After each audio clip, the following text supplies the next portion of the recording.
દર્શક મિત્રો, રાત્રિના શાંત વાતાવરણ વચ્ચે વડોદરાના દાંડિયા બજાર સ્થિત હોટલ વિન્ટેજ ઇનમાં બે યુવકોએ પ્રવેશ કર્યો.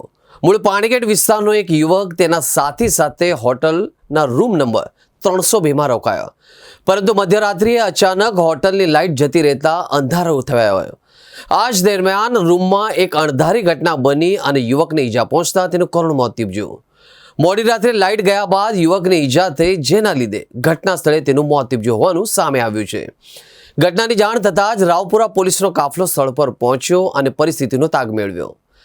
એસીપી અશોક રાઠવાને કહ્યું છે કે હોટલમાં રોકાયેલા બંને યુવાનો ગે એટલે કે સમલૈંગિક હતા. મૃતકના સાથી યુવકના શરીર પર કોઈ ઝપાઝપી કે ઈજાના નિશાન મળ્યા નથી. છતાંય સમગ્ર મામલાનો સત્ય બહાર લાવવા પોલીસે તેની અટકાયત કરીને સઘન પૂછપરછ હાથ ધરી છે. મૃતકે ઘટના પહેલા કોઈ નશો કે પદાર્થોનું સેવન કર્યું કે કેમ એ ચકાસવા માટે બ્લડ સેમ્પલ લેવામાં આવ્યા છે. હાલ રાવપુરા પોલીસે અકસ્માતે મોતનો ગુનો નોંધી આગળની કાર્યવાહી ધરી છે.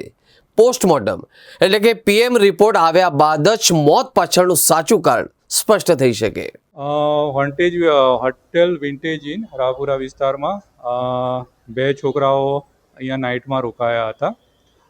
રૂમ બુક કરાવીને 304 નંબરનો રૂમ એમણે બુક કરાવ્યો હતો, જેમાંથી આ બંને પહેલેથી જ એકબીજાના સંપર્કમાં હોય અને જે એનો એક છોકરો છે એની પૂછપરછ કરતાં એ જણાવે છે કે બંને ગે હોય અને 304 નંબરનો બુક કરાવ્યો હતો આમણે.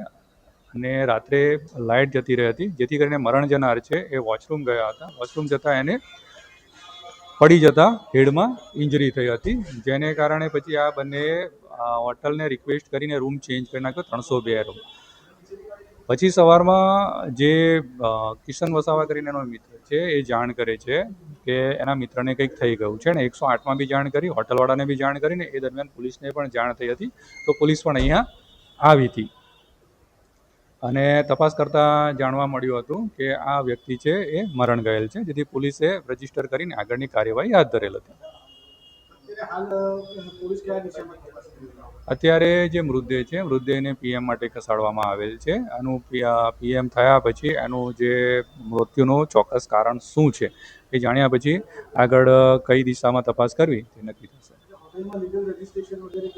હા, એમણે જે એના પોતાના આઈડી આપીને પત્રિકા એન્ટ્રી કરી અને લીગલ રજિસ્ટ્રેશન છે.